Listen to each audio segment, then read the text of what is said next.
ওয়ালিল্লাহি আলান নাসি হিজ্জুল বাইতে মান ইসতাতা ইলাইহি সাবিলা। যাদেরই সামর্থ্য আছে, সামর্থ্য হলেই হজ করা। আমাদের সমাজে কিন্তু একটা নিয়ম আছে যে আর বুড়ো টুড়ো হয়ে যাচ্ছে, আর কোনো কাম কাজ না আছে আমাদের অজানা। একজন মানুষের এই আকাঙ্ক্ষা থাকা উচিত, আমি সহ, যে আমরা জীবনের শেষ মুহূর্ত পর্যন্ত মাঝে মাঝে দুই একটা কথা গুরুত্বপূর্ণ বলে দিচ্ছে,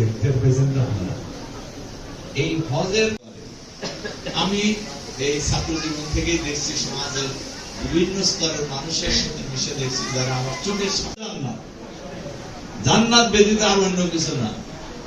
সম্মানিত সুধী মণ্ডলী, এজন্য আমরা আমাদের এই যে একেবারে সর্বোচ্চ পর্যায়ের একটা ইবাদত, ইসলাম হলো একটা পরিপূর্ণ জীবন ব্যবস্থা, নিয়ামত আমাদেরকে আল্লাহ দান করছেন।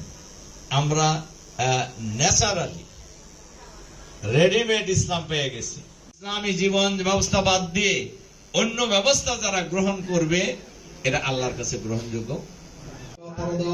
ইয়া কাদিমাল ইহসান ইয়া আরহামার রাহিমিন ইয়া ظلمنا أنفسنا وإن لم تغفر لنا وترحمنا لنكون إلا الله محمد رسول الله اللهم آمين آمين آمين صلى الله عليه وسلم. والسلام عليكم ورحمة الله.